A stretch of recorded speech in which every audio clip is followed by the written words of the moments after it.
재산 분할의 절반 정도로 분할받는 경우에는 혼인기간도 긴 경우가 많을 텐데, 귀책 사유 없는 배우자 입장에서는 내가 잘못한 것도 아닌데 왜 내 인생이 송두리째 날아가야 되고 재산은 또 반토막 나야 되지 하고 억울하실 수 있죠.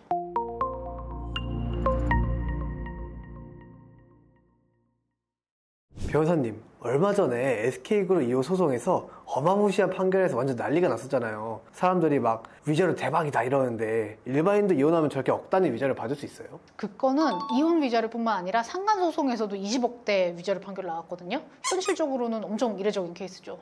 생각보다 실질적으로는 위자료가 그렇게 높게 책정 안 됩니다. 통상적으로 저희는 5천만 원 정도 청구를 하고 실제로 인용되는 금액은 3천, 2천 선이 대부분이에요. 네? 2, 3천이요? 10년 전부터 거의 비슷한 수준인데요. 특히 상간소송에 따른 위자료의 경우는 얼마 전까지만 해도 1,500 판결 나는 경우도 너무 흔했고, 인정하고 반성하는 모습 잘 어필하면 1,000만 원 미만으로 나오는 경우도 꽤 있었어요. 그나마 최근 몇 년 사이에 좀 상향 평준화가 돼서 상간 손해배상의 경우에는 상간으로 인해서 이혼을 했는지 여부에 따라서 2천 내지는 3천 이렇게 일률적으로 좀 나온다고 보시면 됩니다. 네, 10년 전이요? 아니 그때 짜장면값이 4,000원이었는데 다른 건 다르도 왜 위자료만 물가가 안 올랐네요? 네, 좀 그렇죠. 특히 이혼 같은 경우에 재산 분할만 보면은 이제 웬만한 수도권에 집 한 채 있다 치면 재산 분할 금액이 최소 몇 억대부터 몇십억대 이렇게 분할하게 되는데, 그거에 비하면은 2, 3천대의 위자료 나오는 귀책 사유는 진짜 신경 쓰이지도 않을 정도일 때가 많죠. 아, 그렇겠네요. 예를 들어 10억짜리 아파트가 하나 있는데 배우자가 바로 나서 이혼해요. 그럼 법적으로 재산 분할 5억 떼주고 위자료로 고작 3천만 원 받으면 이거 진짜 억울해서 미치고 팔짝 뛸 것 같은데요. 그게 힘든 거죠. 그러니까 말씀하신 것처럼 재산 분할의 절반 정도로 분할받는 경우에는 혼인기간도 긴 경우가 많을 텐데, 귀책 사유 없는 배우자 입장에서는 내가 잘못한 것도 아닌데 왜 내 인생이 송두리째 날아가야 되고 재산은 또 반토막 나야 되지 하고 억울하실 수 있죠. 근데 이게 잘못한 사람이 재산을 덜 가져가야 공평한 거 아니에요? 잘못한 사람은 위자료를 지급하고 재산 분할은 별개로. 이게 지금 법 체계가 그래요. 한쪽 잘못으로 인해서 혼인계약이 파기가 되었다라고 한다면 그 파기한 잘못에 대해서 손해배상 책임을 지는 것이고, 재산 분할은 혼인기간 동안 두 사람이 협력해서 축적한 재산을 분할하는 것이기 때문에 귀책 사유랑은 별개로 누가 얼마나 기여했는지 그 기여도에 따라서 나누는 게 원칙이에요. 그러니까 귀책 사유는 재산 분할할 때 반영이 되지 않는 거죠. 다만 예외적으로 귀책으로 인해서 공동재산이 감소가 됐다. 이를테면 도박을 해서 도박 채무가 엄청 많아졌다거나, 혹은 상간자한테 우리 공동재산의 일부를 막 퍼다줬다거나, 이런 경우에는 퍼다준 금액만큼 도박 채무만큼 공동재산으로 다시 원복을 시킨다거나 기여도에서 깎는다거나 이런 식으로 재산 분할에 반영하는 경우 많습니다.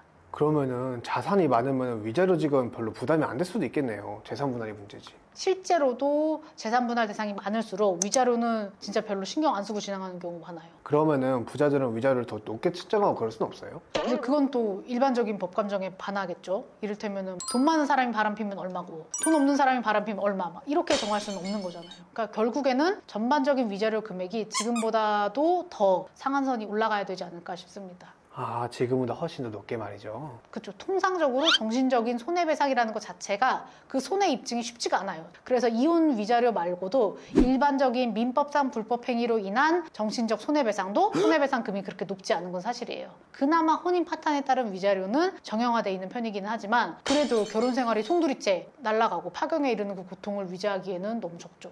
상향을 좀 높일 필요가 있고, 그 위자료 산정할 때 혼인 기간이 얼마나 길었는지 정도도 좀 반영이 되게. 이렇게 되면은 재판부나 법률 대리인들은 할 일이 더 많아지긴 하겠지만 상한선이 높아지는 만큼 귀책 사유를 조금 더 정밀하게 판단을 할 수 있겠죠. 그러면 재산 분할 대상이 좀 적거나 실질적인 기여도가 좀 적게 책정되더라도 상대방의 중한 귀책으로 인해서 내 혼인이 파탄에 이른 피해 입은 당사자 입장에서는 어느 정도 금전적으로 위자받는 효과를 더 누릴 수 있겠죠. 아, 그럼 위자료 액수를 현실화해서 재산 분할로 떼어지는 금액과 어느 정도 상세제로 만들어서 피해자의 억울함을 풀어주자는 거군요. 그렇죠. 지금도 사실 그런 구조이기는 해요. 다만 결혼이라는 중요한 계약을 파기하는 데 대한 책임을 묻는 수단이 될 수 있겠죠. 그러니까 중요한 계약이나 규모가 큰 계약 같은 경우에도 손해배상 예정이나 위약이 크잖아요. 혼인 파기에 대한 손해배상도 이렇게 점차 좀 변해가야 된다고 생각합니다. 정말 설명 잘 들었습니다. 이 명쾌한 현실 진단과 대안 제시 정말 감사드립니다. 감사합니다.